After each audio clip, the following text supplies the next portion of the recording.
The clock on the oak-paneled wall marked each second with deliberate precision. Tick, tick, tick, like a countdown to something irreversible. Elena Ashford sat rigid in the leather chair, her hands gripping the armrest so tightly her knuckles had gone white. The air in the notary's office carried the weight of permanence. Old paper, polished wood, the faint mustiness of documents that had witnessed too many endings. Outside, Boston was wrapped in late autumn gray. The kind of sky that made everything feel heavier, more final. The trees along Commonwealth Avenue had already surrendered their leaves. Bare branches reached toward clouds that promised rain but never delivered. It was the second week of November. The city had that particular quality of waiting. Waiting for winter, waiting for something to break. Elena was 20 years old, a third-year law student at Harvard. Bright, determined. The kind of young woman who had learned early that survival meant staying 3 steps ahead. Her mother had died when she was 15. Cancer had taken Catherine Ashford slowly, painfully, over the course of 18 months. Elena had watched her mother shrink, had watched the light fade from eyes that used to sparkle when they read poetry together on Sunday mornings. After that, there had been only her grandfather, William Ashford, a man carved from New England granite and old money discretion.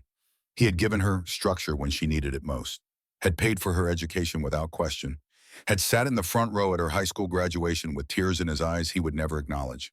He was not a warm man, but he had been present, steady, a lighthouse in the storm. 2 weeks ago, that lighthouse had gone dark. Heart attack. Sudden, merciless.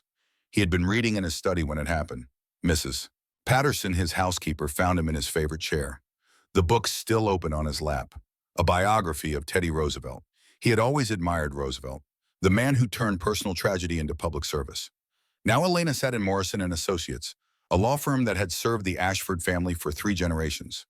The attorney, Thomas Morrison, was 70 if he was a day, silver hair combed with military precision, wire-rimmed glasses that caught the lamplight. His fingers moved with practiced efficiency as he broke the red wax seal on the envelope that contained William Ashford's final will and testament. The room was silent except for the clock and the whisper of aged paper. Morrison read in a voice that had announced countless inheritances, dissolutions, transfers of power. His tone suggested this was merely procedure, but Elena felt her stomach tightening. Something in the air told her this would not be simple. The first part was expected.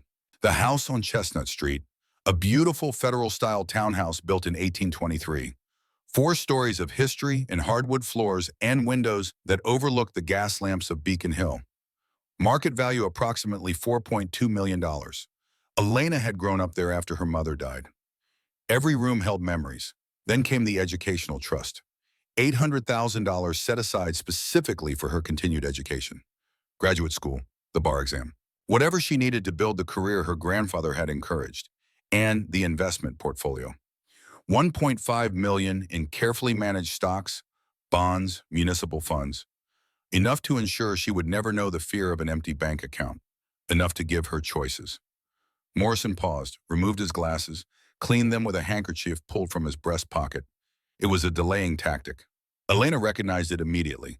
She had seen enough lawyers in action during her studies. When they stalled, it meant bad news was coming. He placed the glasses back on his nose, cleared his throat, resumed reading. The estate would be passed to Elena Ashford in full, including all properties, trusts, and holdings, under one condition. The words landed like stones in still water. Ripples spreading outward. She must be legally married to a man of unblemished reputation by her 21st birthday. The marriage must be registered with the Commonwealth of Massachusetts no later than midnight on the date of her birth. Failure to meet this requirement would result in the complete transfer of all assets to the Bennett Foundation for Educational Excellence, a charity William Ashford had supported for decades, currently under the directorship of Marcus Ashford, her cousin. Elena stopped breathing. The clock kept ticking. Morrison kept reading, but she heard nothing else. The words echoed in her skull like a prayer she did not want to learn. Married by her 21st birthday, 10 months away, 10 months to find someone, to build trust, to convince another human being to legally bind themselves to her.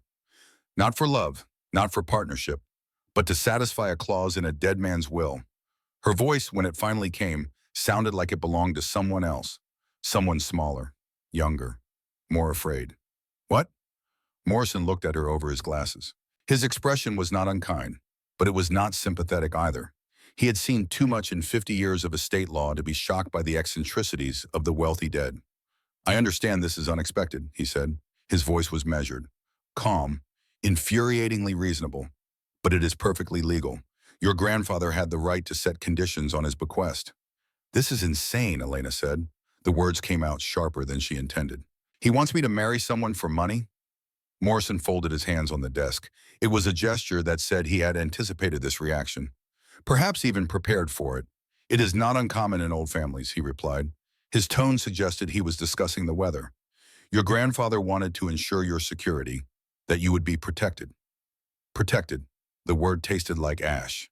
Elena had spent 5 years learning to protect herself, studying case law until her eyes burned, arguing with professors who underestimated her because of her age, building a wall of competence and preparation between herself and the world that had taken her mother too soon. "I am studying law," she said, each word distinct, separate. "I can protect myself." Morrison studied her for a long moment. Then he leaned back in his chair. The leather creaked. "Then perhaps you will use your education to find a way to fulfill this requirement without compromising your integrity," he said. There was something in his eyes, a flicker of something that might have been respect or pity. She could not tell which, did not want to know. She left the office with the letter clutched in her hand like a curse she could not shake. The November air bit through her coat. Commonwealth Avenue stretched before her, brownstones and bare trees in the fading light of late afternoon. Somewhere a church bell rang 4 times. The sound was swallowed by the city. Her phone buzzed. A text from Rachel Cooper, her best friend since freshman year, the only person in Boston who knew about the funeral, about the reading of the will. How did it go? Elena stared at the screen. Her fingers hovered over the keyboard. What could she say? That her grandfather had reduced her future to a checkbox? That her inheritance came with a deadline and a demand that felt like a violation? She typed 3 words, then deleted them. Typed again, deleted again. Finally, "Call you tonight." The response came immediately. Rachel was in her 4th year of medical school, perpetually exhausted, perpetually caffeinated, perpetually there when Elena needed her. "I will bring wine." Elena almost smiled, almost, but the weight in her chest was too heavy for smiles. She walked, down Commonwealth, past the public garden, through streets she had known her whole life. The city moved around her, students hurrying to class, professionals leaving office buildings, couples walking hand in hand, their breath visible in the cold air. Everyone had somewhere to go, someone to be, a life that made sense. Elena had 10 months. 10 months to find a solution to an impossible equation. 10 months to marry a stranger or lose everything her grandfather had built, everything her mother had wanted for her. The house on Chestnut Street was dark when she arrived. Mrs. Patterson had already gone home. Elena stood on the front steps for a long time before using her key. The door opened onto silence. The kind of silence that only exists in empty houses, in places where people used to live but do not anymore. She turned on lights as she moved through rooms. The foyer with its antique mirror and umbrella stand. The parlor where her grandfather used to read the Financial Times every morning. The dining room where they had eaten countless dinners across from each other, not talking much, but present, together. In his study, everything was exactly as he had left it. The book on Roosevelt still on the reading table, his reading glasses folded on top. The leather chair that held the shape of him. Elena stood in the doorway, could almost see him there. Gray hair, stern face, the eyes that missed nothing. "What were you thinking?" she whispered to the empty room. What danger could possibly justify this? The room offered no answers. Only shadows in the smell of old books and the pipe tobacco he had pretended to quit but never actually abandoned. On his desk, she found another envelope, her name written in his careful script. She broke the seal with trembling fingers. Inside, a single page. His handwriting, dated 3 months before his death. "My dearest Elena, if you are reading this, then I have already passed, and you have learned about the condition in my will. I know you are angry. I know you feel betrayed. You have every right to both, but I need you to trust me, even now, even after I am gone. There are dangers in this world that you cannot see yet. People who smile while they plot, who speak of family while thinking only of themselves. I have spent my life protecting our name, our legacy, our future, and the greatest threat has always been the one closest to home. Marcus is not the man he pretends to be. I have evidence, documentation, proof of misappropriation from the foundation. But evidence is not enough if you are vulnerable. If you are alone, I have asked Julian Harrington to serve as executor of my will, to guide you through this process. He is the only man I have ever trusted completely. The only one I know will put your welfare above all else. Trust him, Elena. Trust the process. And know that everything I have done because I love you more than my own life. Your grandfather always, William. Elena read the letter 3 times. Each word settled into her bones. Marcus, her cousin, 10 years older, a successful attorney with a corner office in the financial district, charming, handsome, always quick with a smile and a compliment at family gatherings. And apparently, a thief. The clock in the study chimed 6. Outside, darkness had fallen completely. The gas lamps along Chestnut Street flickered to life. Elena folded the letter carefully, placed it back in the envelope, put the envelope in the top drawer of her grandfather's desk. Her phone buzzed again. Not Rachel this time. An unknown number. She almost did not answer, but something made her thumb slide across the screen. Miss Ashford? A man's voice. Deep, controlled, each syllable precisely articulated. Yes? My name is Julian Harrington. I believe we need to speak. The name from the letter, the executor, the man her grandfather trusted more than anyone. I was hoping you might come to my residence tomorrow evening. 6 o'clock. We have much to discuss. I will send a car. It was not a question, not quite a command, but definitely not optional. Elena found herself agreeing before she fully understood why. Perhaps because the letter was still warm in her hand. Perhaps because 10 months suddenly felt much shorter than it had an hour ago. The address when it came via text was on Beacon Hill. Of course. Where else would a man named Julian Harrington live? She spent the next 30 hours in a state of controlled panic. Classes passed in a blur. She took notes without absorbing information. Nodded when professors called on her. Gave answers that must have been adequate because no one looked concerned. Rachel came over Thursday night as promised. She brought 2 bottles of Pinot Grigio and Thai takeout. They sat on the floor of Elena's bedroom like they were still undergraduates. Like life was still simple enough to be solved with wine and pad thai. So, Rachel said, pouring generously, tell me everything. Elena told her. The will, the clause, the 10-month deadline, the letter about Marcus, the mysterious phone call from Julian Harrington. Rachel listened without interrupting. She had that gift, the ability to hold space for someone else's crisis without trying to fix it immediately. It was why she would make an excellent doctor. When Elena finished, Rachel was quiet for a long moment. Then she set down her wine glass and looked at her friend with clear, serious eyes. What are you going to do? She asked. Elena laughed. It came out bitter. Broken. I do not know. Find a husband in 10 months? Convince someone to marry me for a will? It is insane. Rachel nodded. But you are going to meet this Julian Harrington person. I do not see that I have much choice. There is always a choice, Rachel said softly. You could walk away, let Marcus have the money, get loans for school like the rest of us mortals, and lose the house. Elena shook her head. That house is all I have left of them, of Mom, of Grandfather. I cannot. Then you meet the executor, Rachel said. You hear what he has to say, and you make a decision based on information, not fear. It was the most sensible thing anyone had said in 48 hours. Elena felt something loosen in her chest, just slightly, just enough to breathe. Friday evening arrived wrapped in cold rain, the kind that turned Beacon Hill's brick sidewalks into mirrors. The car that came for Elena was a black Mercedes. Understated. Expensive. The driver was older, professional, silent. He opened her door, closed it, drove through wet streets without speaking. The Harrington residence was a mansion. There was no other word for it. Stone facade, 3 stories, windows that glowed with warm light against the darkness. The kind of house that had been in the same family for generations, that had seen wars and depressions and social upheavals without ever losing its essential dignity. Elena stood on the front steps and felt very small, very young, very aware that she was about to enter a world she did not fully understand. The door opened before she could knock. A woman stood there, 60 perhaps, silver hair pulled into a neat bun, kind eyes, a housekeeper's uniform that was somehow both practical and elegant. Miss Ashford, she said. Her voice was warm, welcoming. I am Mrs. Hayes. Please come in from the rain. The interior was everything the exterior promised. Marble floors, a sweeping staircase, portraits on the walls of men and women long dead but still watching. The air smelled of lemon polish and old wood and something else. Something that reminded Elena of libraries, of sanctuaries, of places where important things happened. Mrs. Hayes led her through hallways that seemed to go on forever. Past rooms filled with furniture that belonged in museums. Past windows that overlooked a garden invisible in the darkness. Finally, they arrived at a set of double doors, dark wood, brass handles.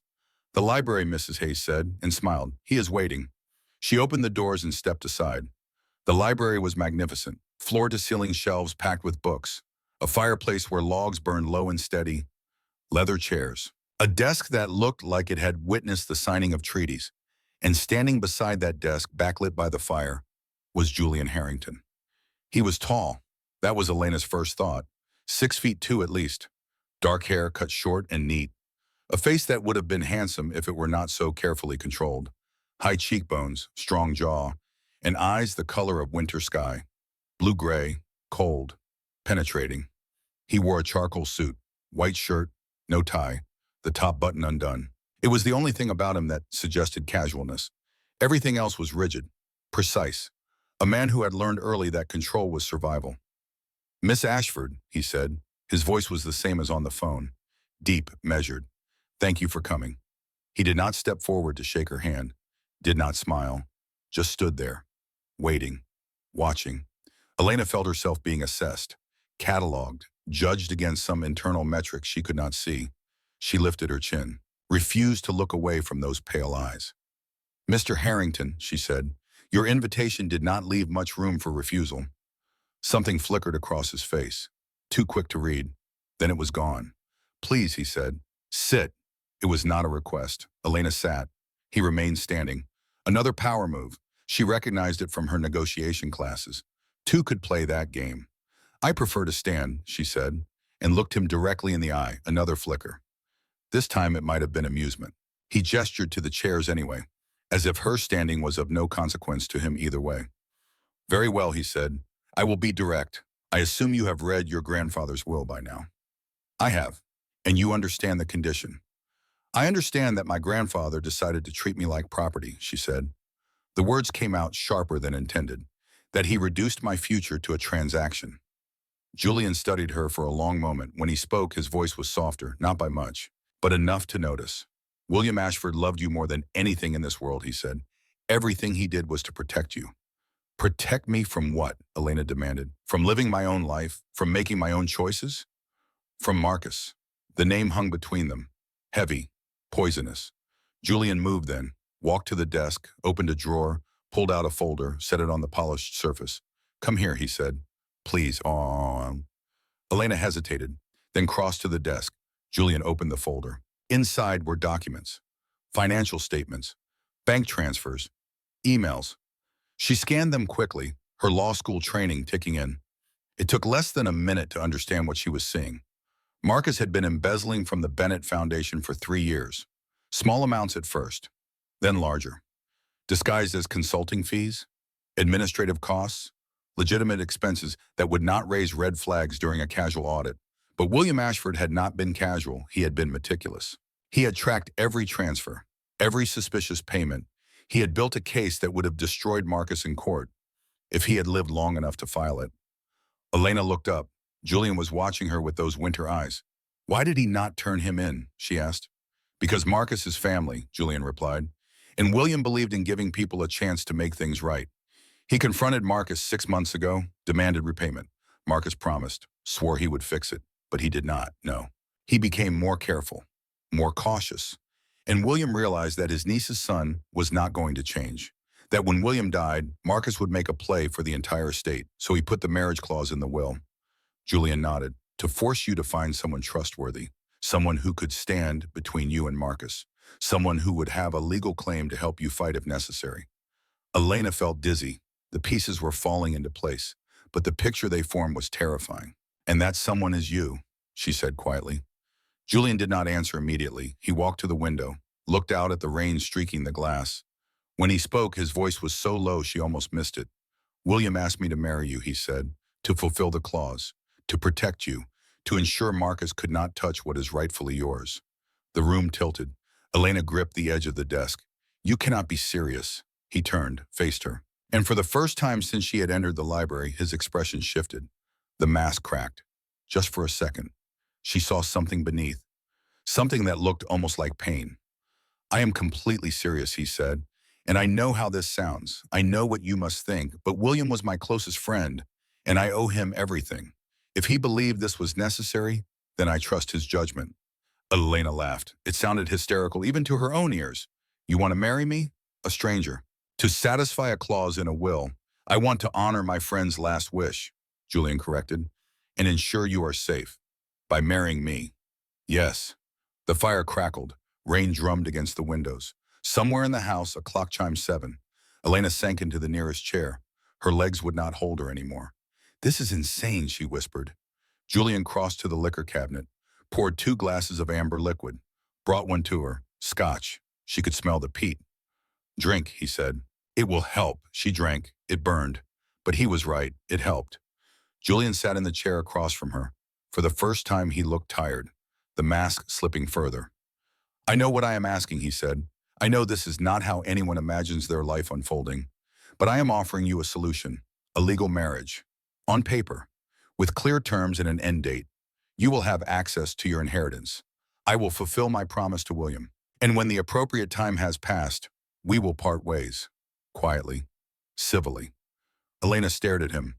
This man she had met 20 minutes ago. This stranger who was proposing a business arrangement disguised as a marriage. Why, she asked. Why would you do this? Because I owe William Ashford my life, Julian said simply. And because you deserve better than to be cheated by family. She wanted to say no. Wanted to stand up and walk out and find another way. Any other way. But 10 months. Marcus waiting like a vulture. The house on Chestnut Street. Her mother's memory. Her grandfather's legacy. I need time, she said. To think, to process. Julian nodded. Take all the time you need. But Elena, he said, and the use of her first name startled her. His voice softened. Do not take too long. Marcus filed papers challenging the will yesterday. We do not have forever. The rain continued. The fire burned low. And Elena Ashford sat in a library that smelled of old books and older money and wondered if her entire future had just been decided by a conversation she never wanted to have. 3 days passed before Elena returned to the Harrington mansion. 3 days of sleepless nights and circular thoughts and the growing certainty that she had no other choice. Rachel had been brutally practical about it. You could spend 10 months searching for someone and end up with worse than Julian Harrington. At least with him, you know what you are getting, a contract, clean, professional. But Elena did not want clean, did not want professional. She wanted what every 20-year-old woman wanted when she thought about marriage. She wanted love, partnership. Someone who looked at her the way her father had looked at her mother in the old photographs, before the cancer, before the long, slow dying. She wanted the impossible, so she settled for the possible. The November afternoon was bright and cold when she walked up the stone steps of the Harrington residence. Mrs. Hayes answered before Elena could knock, as if she had been watching, waiting. He is in the library, the housekeeper said, and something in her eyes suggested she knew exactly why Elena had come. Julian stood when she entered. Same suit, same controlled expression. But something about his posture betrayed tension. He had not been certain she would return. Elena did not sit. Did not waste time with pleasantries. I have conditions, she said. He nodded once. Of course. I want everything in writing. A prenuptial agreement, clear terms, clear end date, no ambiguity. Agreed. I will not pretend to be in love with you. I will not lie to people about how we met. If anyone asks, I will tell them the truth, that this is a legal arrangement to fulfill my grandfather's will. Julian's jaw tightened slightly. That might cause complications. Marcus will use it against us. Then we will deal with Marcus, Elena said. But I will not build this on lies. I have had enough of family secrets. She thought she saw something like respect flicker in those winter eyes. Very well. What else? I keep my own life. My classes, my friends, my plans for the future. This marriage does not change who I am or what I want. I would not dream of asking you to change, Julian said quietly. And when this is over, when we have satisfied the clause and dealt with Marcus, we end it. Cleanly. No drama. No ugliness. He was quiet for a long moment. Then he moved to the desk, pulled out a folder already prepared, set it between them. I had my attorney draft preliminary terms, he said. You should have your own lawyer review them. Morrison, if you wish, or someone independent.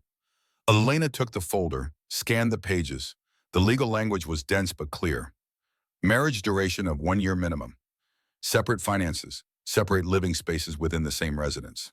Either party could terminate if they felt emotionally unsafe. That last clause made her pause. What does this mean? She asked. Emotionally unsafe? Julian's expression shuddered completely. It means if at any point this arrangement becomes damaging to either of us, we can end it. No questions asked. No blame assigned. There was something beneath those words. Something he was not saying. But Elena was too exhausted to dig for it. I accept, she said, and felt the ground shift beneath her feet. They were married on a Monday morning in January, 60 days after their agreement. 60 days of paperwork and blood tests in the strange mechanical process of legally binding yourself to a stranger. The ceremony took place at the Suffolk County Registry. No flowers, no music, no guests beyond the required witnesses. Morrison served as one, Mrs. Hayes as the other. The officiant was a judge Julian knew professionally. An older woman with gray hair and kind eyes who did not ask questions when Julian explained they preferred a private ceremony. Elena wore a dress she had bought for a law school formal. Powder blue. Simple. Her mother's pearl earrings, her grandmother's watch. Small connections to women who were gone but whose love still surrounded her. Julian wore navy, white shirt, silver tie. He looked exactly like what he was, a federal judge performing a duty. The vows were standard, legal. Devoid of poetry. Do you take this woman? Do you take this man? I do. I do. The words fell into the sterile air and disappeared. When the judge told Julian he could kiss his bride, Elena saw him hesitate, saw something move behind his eyes. Fear, maybe, or memory. Then he leaned down, pressed his lips to hers. Soft, brief. A brush of contact that lasted less than 2 seconds. But in those 2 seconds, Elena felt his hand tremble where it rested on her waist. That small tremor stayed with her, a question she could not answer. Why would a man so controlled allow himself to shake? The Harrington mansion became her home that afternoon. Mrs. Hayes had prepared a suite in the east wing, far from Julian's quarters. The bedroom was beautiful. 4-poster bed, windows overlooking the winter garden, a reading nook with a gas fireplace, an attached bathroom with marble and brass fixtures that belonged in a museum. Everything was perfect. And nothing felt like hers. Julian gave her a tour of the house. His voice was professional. Tour guide efficient. He showed her the library, the formal dining room they would likely never use, the smaller breakfast room, the kitchen where Mrs. Hayes ruled with quiet authority, the music room with a grand piano that no one played anymore. You are welcome to use any space, he said. I typically work in the library until 10, breakfast is at 7, dinner at 8. If you prefer different hours, inform Mrs. Hayes. It sounded like a hotel. Rules for guests who would not stay long. Do you always live like this? Elena asked. So scheduled? Structure provides clarity, Julian replied, and left the room. That first week they were ghosts to each other. Elena would wake and find coffee already made, a cup waiting with exactly the amount of milk she preferred. She never saw him prepare it, never heard him in the kitchen. She would come home from classes and find books on her desk, legal texts she had mentioned needing. First editions she could never afford. No notes, no explanations, just the books.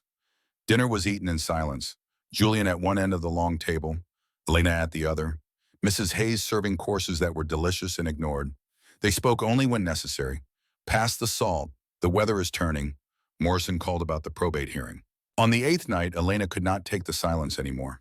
She had spent the day arguing with a professor about constitutional interpretation, had won the argument with logic and precedent, had felt enlightened and sharp and capable. Now she sat across from a man who was legally her husband and felt utterly alone. Why did my grandfather choose you, she asked. The question came out more abrupt than intended. Of all the people he knew, why you? Julian looked up from his plate. For a moment she thought he would not answer, would retreat behind that wall he wore like armor. Then he set down his fork, folded his hands, and something in his posture shifted. I met William 20 years ago, he said. I was 18, angry, destructive, headed for either prison or an early grave. Elena stared. She could not reconcile the controlled man before her with that description. My parents died when I was 16, Julian continued. His voice was flat, factual. Car accident. Drunk driver. I was in the back seat. I survived. They did not. Oh God, Elena whispered. I inherited money, property, but no guidance, no one to care if I lived or died. I spent 2 years trying to prove I was better off dead. Drugs, fights, anything to feel something other than the hole where they used to be. What happened? William happened. He was a friend of my father's, executor of their estate. He could have handed everything over to trustees and walked away. Instead, he showed up every week, like clockwork. He did not lecture, did not pity. He just sat with me in the wreckage of my life and waited. For what? For me to decide I wanted to live. Elena felt her throat tighten. She had never imagined Julian Harrington as broken, as human. He convinced me to finish high school, to apply to college, to law school. He was at my graduation from Columbia, my swearing in as a judge. Every milestone, every achievement, he was there. So you owed him. I owed him everything, Julian said simply. He gave me a reason to survive. And when he asked me to do this, to marry you, to protect you, I could not refuse, even if I wanted to. Did you want to refuse? Julian looked at her for a long moment. The fireplace crackled in the background. Rain had started outside, a soft percussion against the windows. At first, yes, he said, because marriage is not something I ever planned to do again. Again, the word hung there. A door opening onto a room Elena had not known existed. You were married before? She asked carefully. Julian's expression went completely blank, the wall slamming back into place. Yes, he said, and that is all I will say about it tonight. He stood, excused himself, and Elena was left alone at the long table, surrounded by half-eaten food and the echo of revelations. That night, she could not sleep. She lay in the unfamiliar bed and thought about Julian at 18, orphaned, drowning, saved by her grandfather's stubborn presence. It explained so much. The control, the walls, the careful distance he maintained from everything. But it did not explain the marriage he refused to discuss. The internet provided some answers. Elena hated herself for searching, but curiosity was stronger than shame. Sarah Morrison Harrington, pianist, daughter of Thomas Morrison, the attorney who had read William's will. She had been beautiful, blonde hair, delicate features, a smile that looked like it came easily.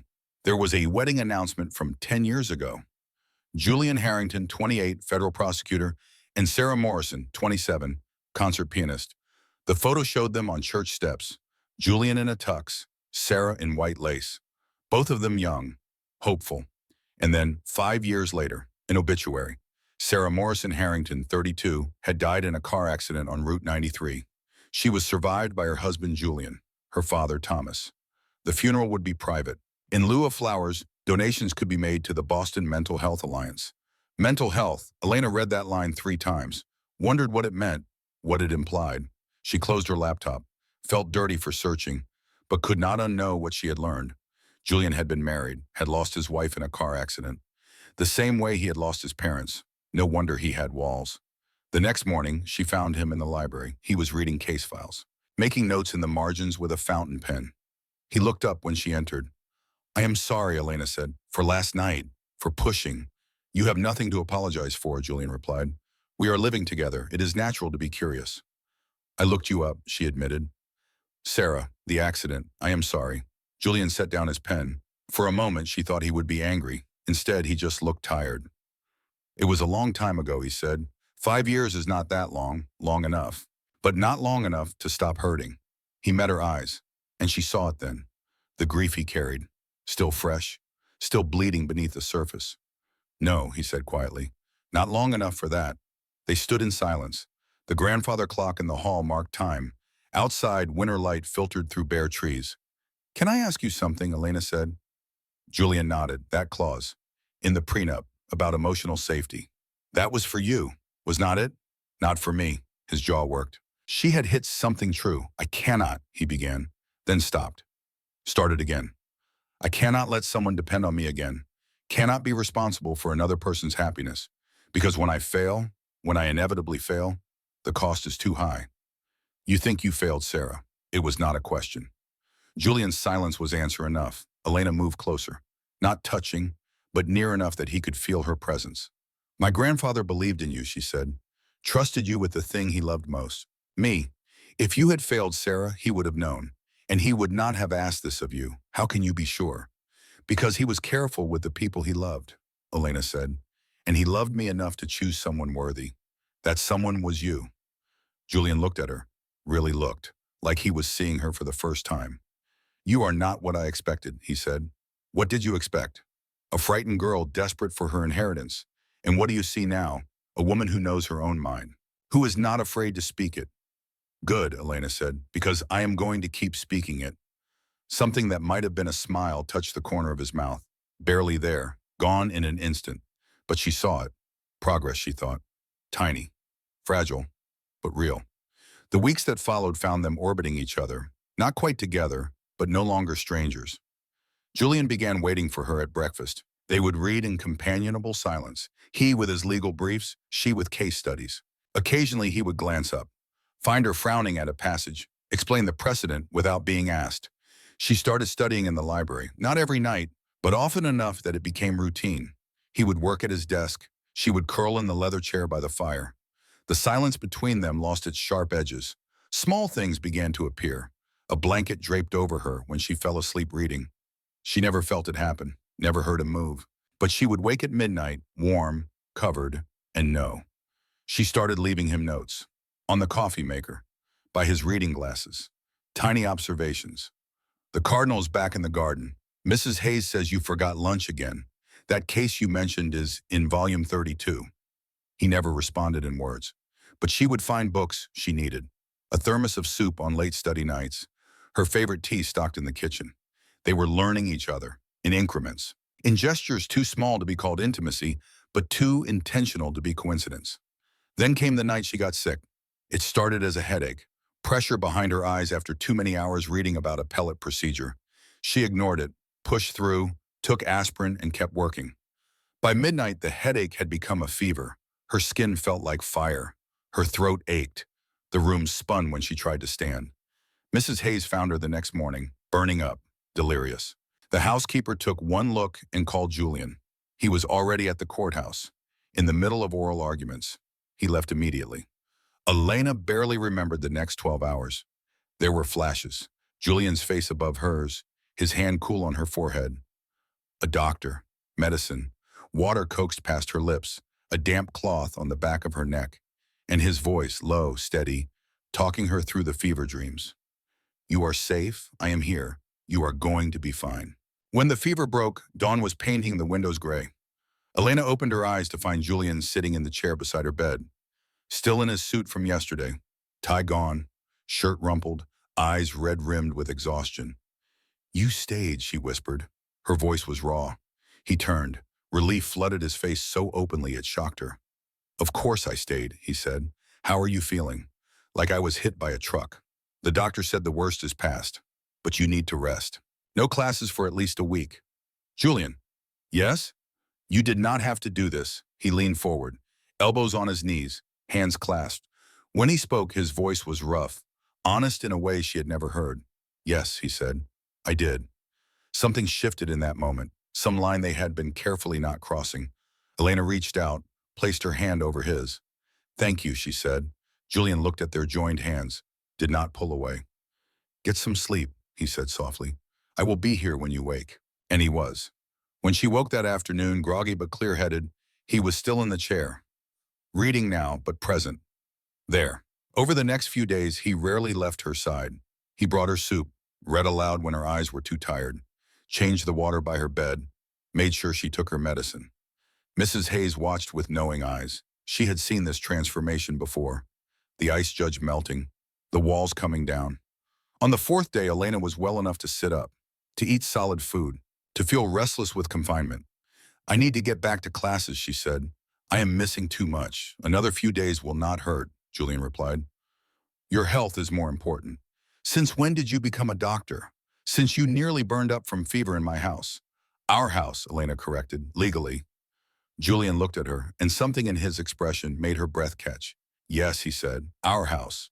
The words carried weight, meaning beyond their surface. That night, an invitation arrived.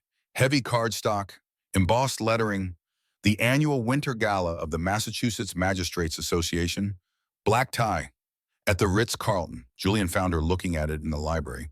He was already dressed for dinner. Dark slacks, white shirt, no tie yet. You should come, he said. Elena looked up, surprised. To the gala? I usually attend alone. But this year, he paused. This year I would like you there.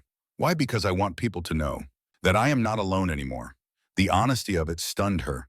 This man who guarded every word, every expression, offering something real. All right, she said, I will go. Shopping for a gown should have been fun. Rachel insisted on coming. Turned it into an adventure. They hit every boutique on Newberry Street. Elena found it in the fifth store. Emerald green silk, simple lines, elegant without trying. When she tried it on, Rachel actually gasped. That is the one, her friend said. Julian Harrington is going to swallow his tongue. This is not about impressing Julian, Elena protested. But even she could hear the lie. The night of the gala arrived cold and clear. Elena spent 2 hours getting ready. Hair in a low twist, minimal makeup, the emerald dress, her mother's pearls. When she descended the grand staircase, Julian was waiting in the foyer. He wore a tuxedo, black jacket, white shirt, bow tie. His dark hair was styled back. He looked like old money, old power, untouchable. Until he saw her, his expression cracked. Just for a second, she saw wonder there, and want, and something that looked almost like fear. You look, he began, then stopped, swallowed, tried again. You look beautiful. Thank you, Elena said. Her heart was hammering. You look very handsome. The car ride to the Ritz was quiet, but it was not the silence of strangers. Julian's hand rested on the seat between them. Elena's was inches away. Neither moved to close the distance. But both were aware of it. The ballroom was magnificent. Crystal chandeliers, string quartet, tables draped in white and gold. Everywhere Elena looked, there was power. Judges, attorneys, politicians, the people who shaped Massachusetts law, and they were all watching as Julian Harrington entered with a woman on his arm. The whispers started immediately. Elena heard fragments. Is that really Julian? Who is she? I thought he would never. After Sarah, Julian must have heard too. His hand moved to the small of her back. Protective. Grounding. Ignore them, he said quietly. They will talk regardless. An older judge approached. Silver hair, warm smile. Julian, good to see you. And who is this lovely young woman? This is Elena, Julian said, my wife. The word landed like a stone in still water. Wife, said with pride, with certainty. Elena felt something bloom in her chest, warm, unexpected. The judge's eyebrows rose. My goodness, congratulations are in order then. How long? 2 months, Julian replied smoothly. We preferred a private ceremony. Of course, of course. Well, welcome to the family, my dear. Any wife of Julian's is a friend to this court. They moved through the crowd. Julian introduced her, over and over. My wife, Elena. My wife. The words lost their strangeness. Began to sound almost natural. They found their table, sat through dinner. Elena made conversation with the other wives. Successful women in their own right. Lawyers, doctors, professors. They asked about her studies, her plans, seemed genuinely interested. One woman leaned close. I have to say, she whispered, I never thought I would see Julian Harrington smile again, but he has not stopped looking at you all night. Elena glanced at Julian. He was speaking with a colleague, but his eyes kept drifting to her, checking, making sure she was all right. Then came the moment that changed everything. A woman approached their table, older, dripping diamonds, the kind of Boston aristocrat who thought money bought the right to cruelty. Julian, she said, her voice was silk over razors. How wonderful to see you out again, and with a companion. She is very young, is she not? Elena is my wife, Julian said. His voice had gone cold. Of course, the woman purred. I just wonder what a girl her age does after marrying a judge. Do you read law books to each other before bed? The table went silent. Several people shifted uncomfortably. This was a direct insult, designed to humiliate. Elena felt Julian tense beside her, felt his anger rising, but she placed a hand on his arm. Steady, calming. Then she smiled at the woman. Sweet, dangerous. I find, Elena said clearly, that truly strong men do not need to display their power. They protect their vulnerability. That is the kind of man I married, the kind is secure enough to be gentle. The woman's smile froze. The table erupted in murmurs. Then one of the female judges began to applaud. Slowly, deliberately, others joined. The cruel woman turned and left, defeated. Julian looked at Elena with something like awe. You did not have to do that, he said. Yes, she replied, I did. Later they danced. The quartet played a waltz. Julian led her onto the floor, his hand at her waist, hers on his shoulder. They moved together like they had been doing this for years, not months.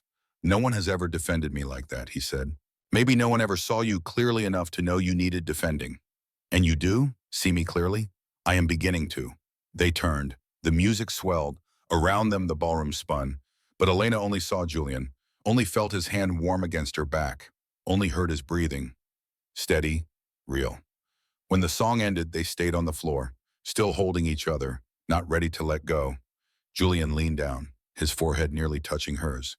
You make me want to believe again, he whispered, in things I thought were dead, and that terrifies me more than anything I have ever faced.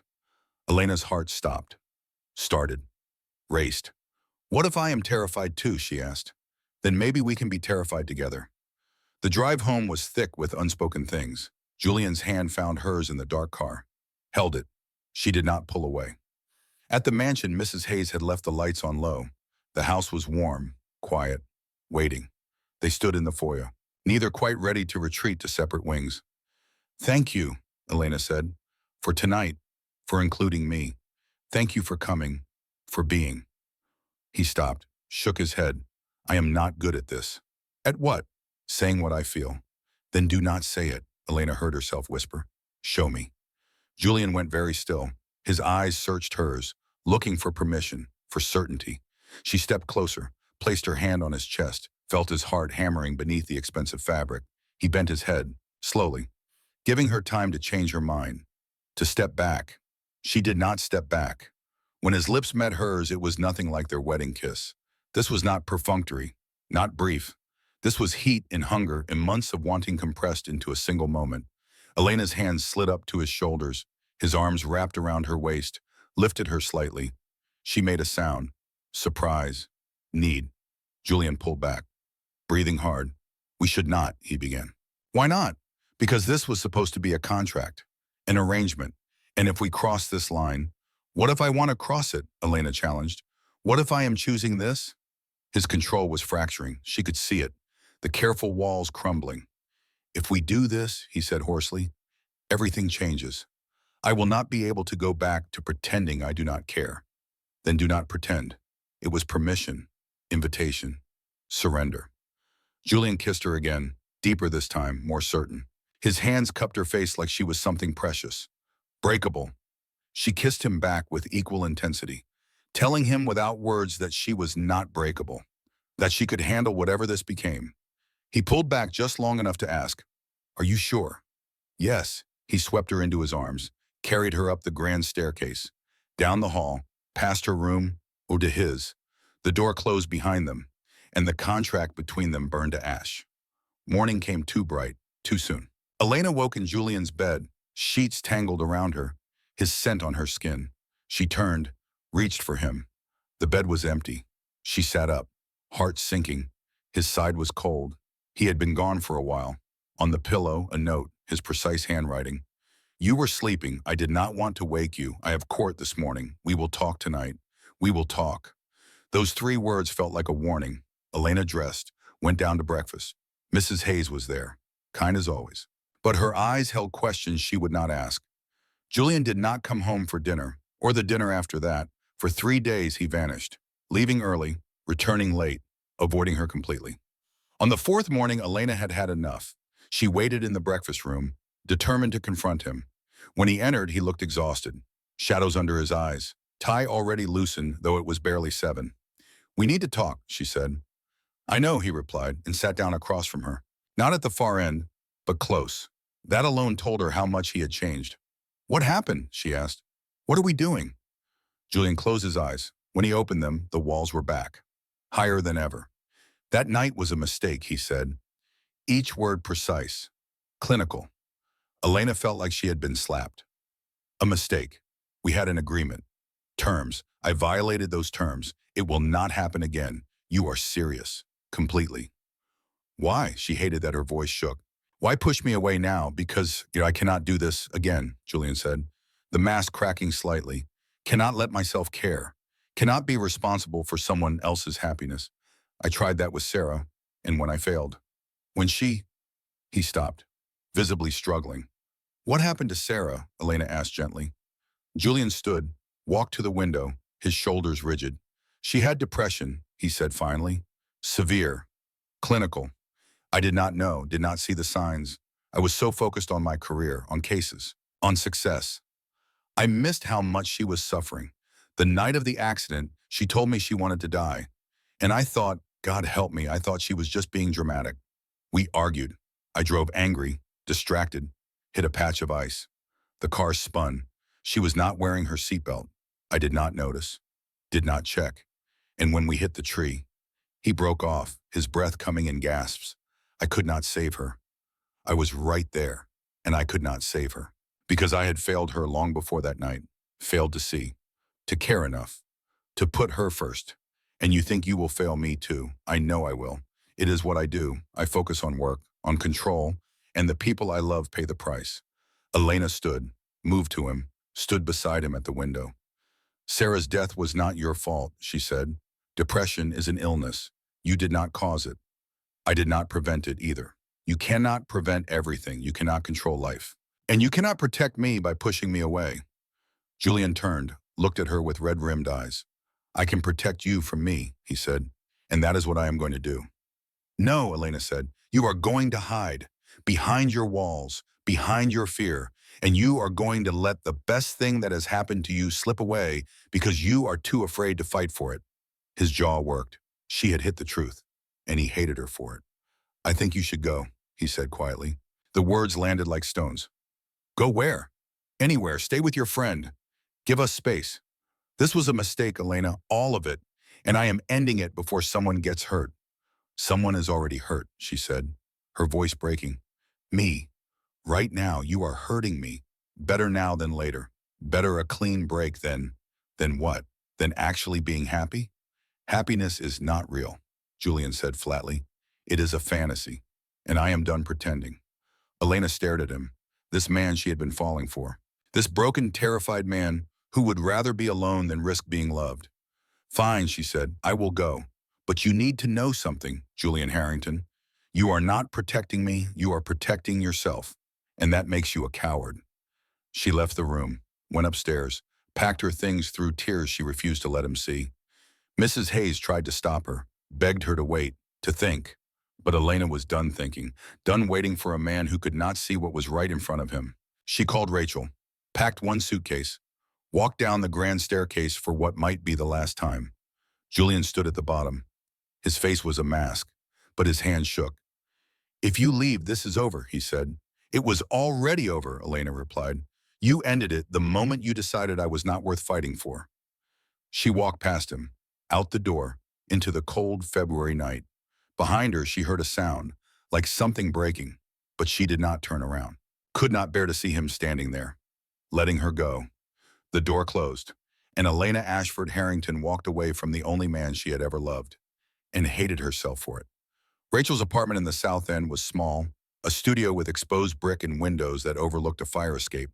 It was the kind of place young professionals lived while climbing towards something better, temporary, transient, a way station. Elena slept on the pull-out couch for 3 days, did not go to classes, did not check her phone, just lay there and stared at the ceiling and wondered how everything had collapsed so completely. Rachel was patient. She brought coffee, sat quietly, did not push. On the 4th day, she finally spoke. You cannot hide forever, she said. You have classes, exams coming, a life that does not stop just because your heart is broken. I know, Elena whispered, but I cannot face him, cannot walk back into that house. Then do not. Stay here as long as you need. But Elena, you have to keep moving, because if you stop now, you will never start again. It was brutally honest, exactly what Elena needed to hear. That afternoon, she showered, dressed, went to the law library, buried herself in casework, pretended the hollow ache in her chest was not there. Her phone buzzed constantly, Mrs. Hayes calling, texting, begging her to come home, to talk to Julian. He is not well, one text read. He has not eaten, has not slept. Please. Elena deleted them all. If Julian wanted her, he knew where to find her. He had said their marriage was a mistake, had pushed her away when she offered everything. She would not crawl back to someone who did not want her. But the truth she could barely admit even to herself, was that she still loved him, still wanted him. Still believed somewhere beneath the fear and the walls, he loved her too. A week passed, then 10 days. Elena fell into a routine. Classes in the morning, library in the afternoon, Rachel's couch at night. It was not living, but it was surviving. On the 11th night, everything changed. She was walking home from the library. It was past 9. The streets were empty. Cold. Boston in late February was unforgiving. Wind cut through her coat. Her breath came in white clouds. She turned down an alley she had walked 100 times. A shortcut between Boylston and Tremont. Halfway through, she heard footsteps behind her. She walked faster. The footsteps matched her pace. Her heart began to hammer. She reached for her phone. Before she could pull it from her pocket, someone grabbed her bag, yanked hard. Elena stumbled, turned. Two men. Both wore dark hoodies. One had his hand on her bag, the other stepped closer, blocking her escape. "Give us the bag," the first one said. His voice was rough, desperate. Elena held on. Stupid, reckless. But the bag held everything. Her phone, her wallet, her grandfather's watch, the last piece of him she carried every day. "No," she said. The second man shoved her. She fell. Her hands hit concrete. Pain shot up her wrists. The first man wrenched the bag from her shoulder. The strap broke. They were going to run. She could see it. Could see them about to vanish into the darkness with the last piece of her past. Then a car screeched to a stop at the alley entrance. Headlights flooded the narrow space. A door slammed. Get away from her. That voice. Deep. Controlled. But underneath fury, pure and lethal. Julian. He moved like violence contained. Grabbed the first man by the collar. Threw him against the wall. The man crumpled. The second one tried to run. Julian caught him in 3 strides. Spun him around. One punch. Clean. Efficient. The man went down. Julian stood over them. Breathing hard. Fists still clenched. "If either of you move," he said quietly, "I will make what just happened feel gentle. Do you understand?" They nodded, scrambled up, ran. Julian turned, and the fury drained from his face, replaced by something rawer, more terrifying. Fear. He crossed to Elena, dropped to his knees beside her, his hands hovered. Not touching, like he was afraid she would break. "Are you hurt?" His voice shook. "Elena, are you hurt?" "I am fine," she said, but her own voice was trembling. "How did you know I was here?" "I have been following you." His eyes were wild, desperate, every night, making sure you got home safe. "I know you told me to leave you alone, but I could not. I could not let you be unprotected." Elena stared at him, this man who had pushed her away, who had called their love a mistake. He had been watching over her, every night, in silence. "Julian," she whispered. He pulled her to her feet, checked her hands, her arms, looking for injuries. His touch was gentle, reverent, like she was something precious. When he was satisfied she was unhurt, he stepped back, ran a hand through his hair, and she saw it then. The truth written all over him. He looked wrecked, shadows under his eyes, his face thinner, his suit rumpled. This was not the controlled judge. This was a man barely holding together. "I am sorry," he said. The words tumbled out.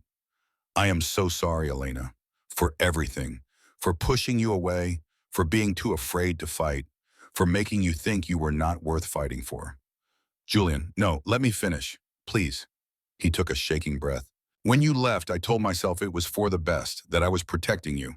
But I was lying. I was protecting myself from the possibility of failing you like I failed Sarah, from loving you and losing you and not surviving it." "You did not fail Sarah," Elena said. "I did. But I realize now I was failing you too, by refusing to try, by letting fear make my decisions." He looked at her with red-rimmed eyes. "You were right. I am a coward, but I do not want to be anymore." "What are you saying?" "I'm saying I love you." He stepped closer. "I love you, Elena. Not because of a contract, not because I owed William, but because you walked into my life and made me want to live again, want to feel again, and I have been drowning without you." Elena's breath caught. Tears spilled down her cheeks. "When you left," Julian continued, "I thought I could go back.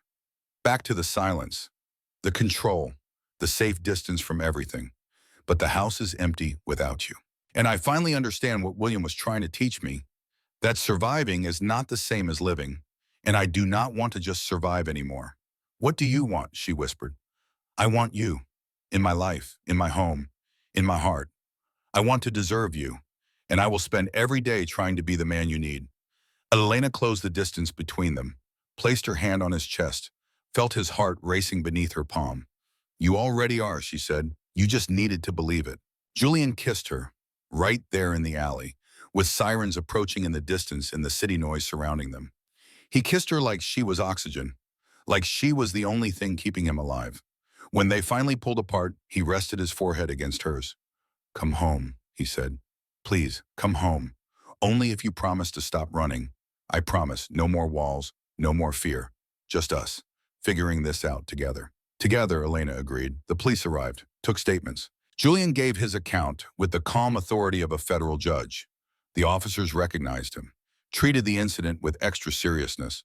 By the time they were cleared to leave, it was past midnight. Julian drove her to Rachel's apartment, helped her pack her things. Rachel watched from the doorway with a knowing smile. "About time," she said to Julian. "Elena has been miserable." "So have I," he admitted, "and I am sorry for that." Rachel studied him, then nodded. "Just do not hurt her again. Because if you do, medical school has taught me some very creative ways to make people suffer." "Understood," Julian said, and almost smiled. The mansion was dark when they arrived. Mrs. Hayes had left the lights on low. A note on the hall table. "Welcome home, dear. I knew you would find your way back." Julian carried Elena's bag upstairs, but not to her wing, to his room, their room. He set the bag down, turned to her. "I want you here," he said, "with me. No more separate lives. No more pretending this is just an arrangement." "What is it then?" Elena asked. "A marriage," he said simply, "the real kind, where two people love each other, support each other, build a life together." Elena smiled, reached up to touch his face. "I would like that." They made love that night with a different quality, not the desperate passion of before, but something slower, more intentional. Julian touched her like he was memorizing her, whispered words against her skin that sounded like prayers. Afterward, they lay tangled together, Elena's head on his chest, his fingers tracing patterns on her shoulder. "Tell me about Sarah," she said softly. "Not the accident, but who she was, what she was like." Julian was quiet for so long she thought he would not answer. Then he began to speak. She was talented, brilliant. She could play Rachmaninoff from memory, could make a piano sing, but she was also fragile. Struggled with depression since she was a teenager. "I knew that when I married her, thought love would be enough. But it was not. No, the depression was bigger than both of us. She tried medication, therapy. Nothing helped for long, and I was so busy, building my career, trying cases. I thought if I could just succeed enough, make enough money, give her enough security, she would be happy." "You cannot fix someone else's mental illness," Elena said gently. "I know that now. But then I felt like a failure. Like if I had just been more attentive, more present, I could have saved her." The night of the accident, she told me she did not want to live anymore. We were driving to her parents' house. She was going to stay with them for a while, get intensive treatment. We argued about the treatment, about our marriage, about whether she would ever get better. I was angry, frustrated, not watching the road like I should have been, hit ice, lost control. The car went into a tree. I had my seatbelt on. Sarah did not. I had asked her 3 times to buckle up. She refused, said it did not matter, said nothing mattered. She died instantly, and I walked away with bruises. Julian's voice broke. Elena held him tighter.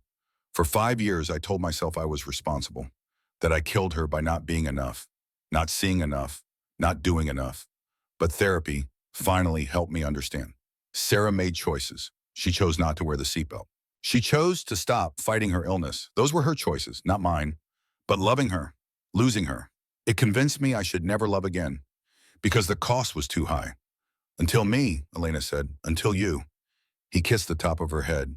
"You walked into my life and refused to let me hide, refused to accept my walls. And slowly you made me believe I could have another chance." "You can," Elena whispered. "We both can." They fell asleep like that, holding each other. And for the first time in weeks, Julian slept through the night. The next morning brought complications. Elena was checking her email over breakfast when she saw it. A message from Morrison, the attorney, marked urgent. She opened it, read. Her face went pale. Julian looked up from his coffee. "What is wrong?" "It is Marcus. He is challenging the will, claiming our marriage is fraudulent, that we married solely to fulfill the clause. He wants the whole estate transferred to the foundation. Julian set down his cup very carefully. When? The hearing is in 2 weeks. Elena's hands shook. If Marcus proved the marriage was a sham, she would lose everything. The house, the trust, her grandfather's legacy. And worse, the marriage itself might be invalidated. She and Julian could be accused of conspiracy. Fraud. We need to fight this, Julian said. His voice was calm, but his eyes were sharp, focused. This was the judge now, the strategist. How? Elena asked. He is right. We did marry to fulfill the clause. That is exactly what we did. We married because William asked us to, because he knew Marcus was a threat. And yes, initially it was an arrangement. But Elena, he reached across the table, took her hand. It stopped being an arrangement weeks ago. We both know that. Will a court believe it? They will if we show them the truth. Over the next 2 weeks, they prepared. Julian hired a team of attorneys, not Morrison, who was too close to the situation, but a firm specializing in estate law, probate disputes, high-stakes litigation. They gathered evidence, photos of them at the gala, testimony from Mrs. Hayes about how they lived, statements from friends. Even Rachel agreed to testify. But the strongest evidence, Julian said, would be their own words, their own truth. The hearing took place on a gray March morning. The courtroom was small, intimate. A probate judge presided, not someone Julian knew professionally. That was intentional, to avoid any appearance of favoritism. Marcus sat across the aisle with his attorneys. He looked confident, smug, like this was already decided. Elena wore navy, simple, professional. Julian beside her in his usual dark suit. They sat close, hands joined on the table between them. Marcus's attorney went first. He laid out the case with practiced precision. William Ashford had been elderly, possibly not of sound mind. The marriage clause was unusual, possibly coercive. And the marriage itself was suspect. He presented the prenuptial agreement, pointed to the clauses about separate living spaces, separate lives, emotional safety exits. This is not a marriage, the attorney argued. This is a legal fiction, a contract designed to circumvent the natural order of inheritance. My client, Marcus Ashford, is the rightful heir to the foundation, and by extension, to the estate his uncle intended for charitable purposes. When it was their turn, Julian's attorney stood. She was a woman in her 50s, sharp eyes, sharper mind. She had built a career on winning impossible cases. She called Mrs. Hayes first. The housekeeper testified about what she had seen, how Elena and Julian had grown closer, how the house had changed from a mausoleum to a home, how she had witnessed genuine affection, real partnership. Then Rachel. She spoke about Elena's feelings, about how her friend had fallen in love despite trying not to, about the pain when they separated, the joy when they reunited. Finally, the attorney called Julian. He took the stand with the composure of someone who had testified hundreds of times, but Elena could see the tension in his shoulders. This was different. This was personal. The attorney asked him to explain the marriage, how it started, why. Julian spoke clearly, honestly. He explained William's request, the threat from Marcus, the embezzlement that had never been reported, the desire to protect Elena.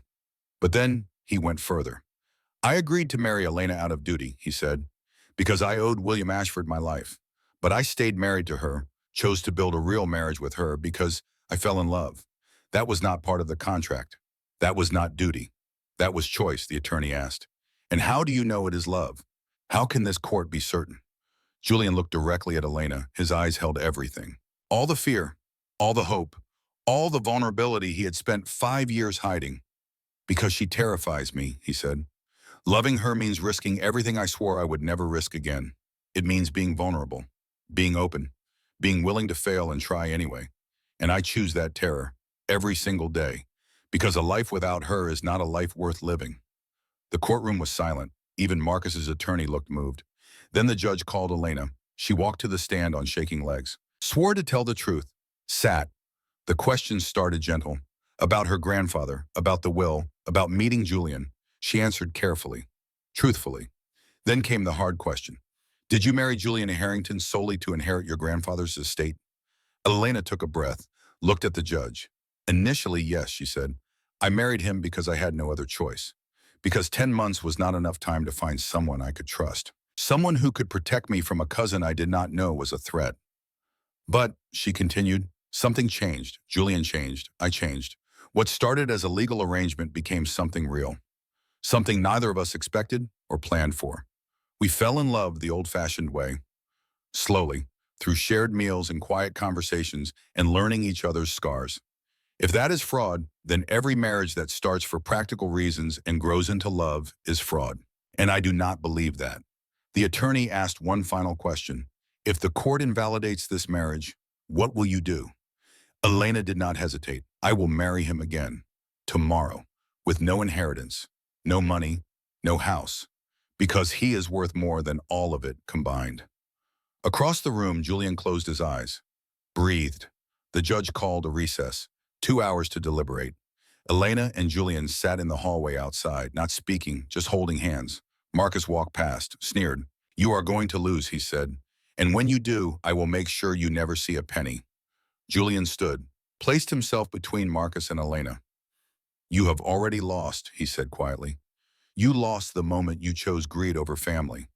William knew what you were, and he made sure you would never benefit from his death. Marcus's face went red. You do not know anything. I know everything, Julian replied. I know about the embezzlement, the falsified documents, the money you stole from children who needed scholarships. William documented all of it, and if this court rules against us, I will make sure every piece of evidence goes to the district attorney. You are bluffing. Julian pulled a flash drive from his pocket. Try me. Marcus stared, then turned and walked away, his confidence visibly shaken. When the judge returned, the courtroom stood. She read from her notes, detailed, thorough. She addressed the prenuptial agreement, the living arrangements, the timeline. Then she looked up. It is the finding of this court, she said, that the marriage between Julian Harrington and Elena Ashford is legitimate. While it may have begun as an arrangement to satisfy a will clause, it has clearly evolved into a genuine partnership. The evidence of affection, commitment, and mutual support is overwhelming. Furthermore, the will itself is valid. William Ashford was of sound mind when he drafted it. The marriage clause, while unusual, is not illegal, and this court sees no reason to overturn his wishes. The estate will pass to Elena Ashford Harrington as stipulated. Marcus Ashford's challenge is denied. Elena felt Julian's hand tighten around hers, heard his exhale. Relief. Victory. Across the aisle, Marcus stood abruptly, stormed out. His attorneys followed. It was over. Outside the courthouse, Elena and Julian stood on the steps. March wind whipped around them, cold but not bitter. The promise of spring underneath. We won, Elena said, as if she could not quite believe it. We did, Julian agreed. He turned to her, cupped her face in his hands. But more importantly, we have each other. That is the real victory. He kissed her, right there on the courthouse steps, with strangers passing and pigeons scattering and the city moving around them. When they pulled apart, Elena was smiling, truly smiling, for the first time in weeks. Take me home, she said, always.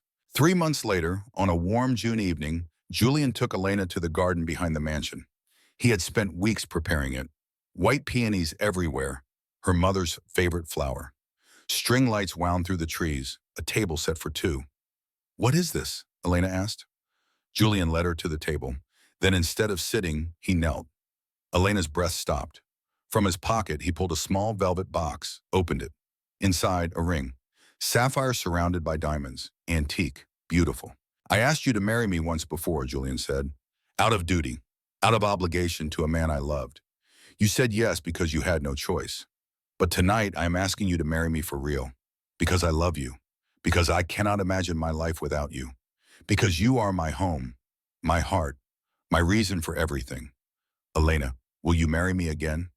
Not for a will, not for anyone else, but for us? Tears streamed down Elena's face. Yes, she said. Yes, Julian, 1,000 times yes. He slipped the ring on her finger, stood, kissed her while the garden glowed around them. They married again in September, a small ceremony in the same garden. Rachel was maid of honor. Mrs. Hayes cried through the entire service. Morrison gave Elena away. This time, the vows were their own, written from the heart, promising not just legality, but love, not just partnership, but devotion. When the officiant pronounced them married, Julian kissed Elena like it was the first time, and the last time, and every time in between. At the reception, they danced, just the two of them at first. Then others joined, friends, colleagues, people who had watched them fall in love and believed in happy endings. Later, Julian whispered in Elena's ear, Thank you. For what? She asked. For saving me, for refusing to give up, for seeing the man I could be instead of the man I was. You saved yourself, Elena said. I just loved you while you did it. October brought Elena's graduation from Harvard Law. She walked across the stage to thunderous applause. Julian sat in the front row, stood when her name was called, clapped until his hands hurt. She had finished top of her class, had job offers from every major firm in Boston, but she chose the public defender's office, chose to fight for people who could not fight for themselves. Julian had never been prouder. That night, they celebrated, just the two of them, champagne and takeout on the library floor, laughing, planning, dreaming about the future. Elena set down her glass, looked at Julian with an expression he could not quite read. I have something to tell you, she said. Julian's heart skipped. Okay. She took his hand, placed it on her stomach, flat, unchanged, but underneath, a secret, a promise. We are going to have a baby, she whispered. Julian froze, processed, understood. A baby. His hand stayed where it was, trembling. He looked up at Elena with wonder and fear and overwhelming joy. Are you sure, he asked. I took 3 tests, all positive. I saw a doctor yesterday. We are 8 weeks along. 8 weeks, Julian did the math. That meant July, right after the wedding, the real wedding. He pulled Elena into his arms, held her so tight she gasped. I am terrified, he admitted against her hair. Me too. But we will figure it out. Together. Together, she agreed. The pregnancy was smooth, Elena glowed. Grew. Became even more beautiful in Julian's eyes. He attended every appointment, read every book, built a nursery with his own hands. They learned they were having a girl in December. Julian cried, actually cried, in the doctor's office, with Elena laughing and crying beside him. They named her Grace, Grace William Harrington, after the grandfather who had brought them together. After the grace they had both needed to forgive, to heal, to love. She was born on a warm May morning. After 12 hours of labor that terrified Julian more than any courtroom ever had. Elena was a warrior, strong, focused. She gripped his hand and breathed and brought their daughter into the world with a final push that left them all shaking. He placed Grace on Elena's chest. Warm, wet, perfect. Her tiny fingers splayed against skin. Her chest rose and fell, breathing, living, real. A tiny, perfect thing. Dark hair like her father, eyes like her mother. She did not cry, Mom, just looked around with curious awareness. Julian touched one small hand. The fingers wrapped around his thumb, and he felt his heart crack open in a way it never had before. This was love.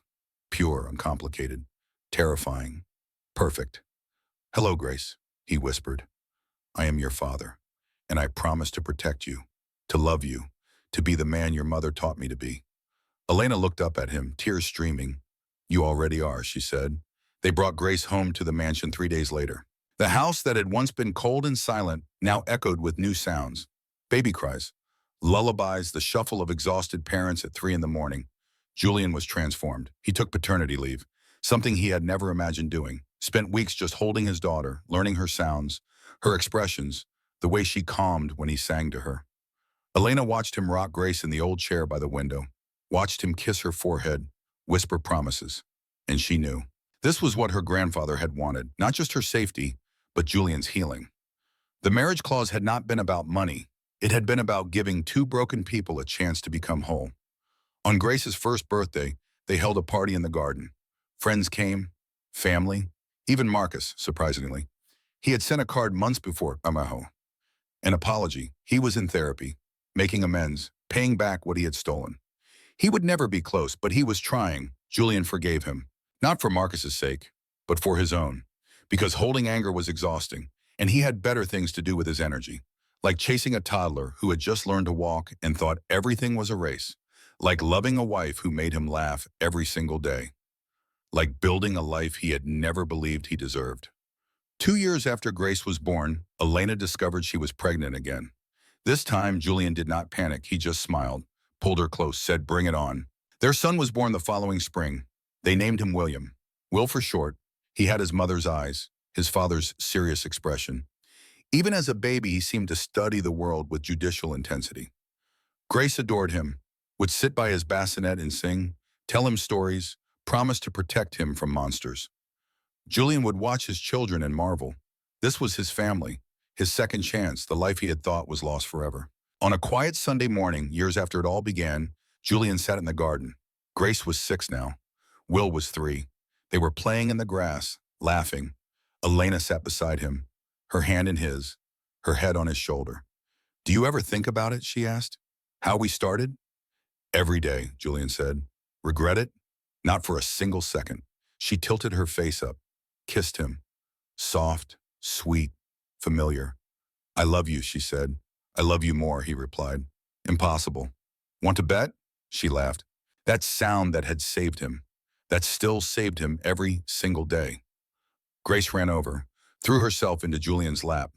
"Daddy," she said, "tell us the story." "What story, sweetheart?" "The story of how you and Mama fell in love." Julian looked at Elena. She smiled, nodded. So he told them. The whole thing, the will, the marriage, the fear, the walls, the moment he realized he could not live without their mother. Grace listened with wide eyes. Will fell asleep halfway through. But Grace stayed attentive, absorbing. When he finished, she said, "So Grandpa William was magic. He made you love each other." "No," Julian said gently. "He gave us a chance, but we chose to love each other. That was the magic." Grace considered this, then hugged him fiercely. "I am glad you chose Mama." "Me too, baby. Me too." Later, after the children were in bed, Julian and Elena stood at the window of their bedroom, looking out over the garden, the house, the life they had built. "Thank you," Julian said quietly. "For what?" "For not giving up. When I pushed you away, when I was too afraid to see what was right in front of me, you could have walked away forever. But you did not." "I could not," Elena said. "You were worth fighting for. Even when you did not believe it. I believe it now." "Good." She turned in his arms, looked up at him. "Because I have no intention of stopping. I will fight for us every day for the rest of our lives." Julian kissed her, deeply, thoroughly, pouring everything into it. All the love, all the gratitude, all the wonder that she was his. When they finally pulled apart, he rested his forehead against hers. "William knew," he said. "Somehow he knew we would save each other." "Maybe," Elena said. "Or maybe he just knew that love is always worth the risk." "It is," Julian agreed. "You are worth every risk, every fear, every moment of doubt. Because having you is worth everything." They stood there, holding each other. Two people who had married for all the wrong reasons and found all the right ones. The house around them was warm, alive, full of laughter and toys and the beautiful chaos of family. And somewhere, Elena liked to think, William Ashford was smiling, knowing that his final gift had been the greatest one. Not money, not property, but love. Real, lasting, transformative. The kind that healed, the kind that saved, the kind that made broken people whole again. Outside, the stars came out. The city settled into night. And in the Harrington mansion, all was well. A marriage that began with a clause had become something so much more. A partnership, a family, a love story that would last lifetimes. And that, Julian thought as he held his wife, was the truest kind of happy ending. Not perfect, not without scars, but real, chosen, fought for, worth every moment of the journey that brought them here. Together, always.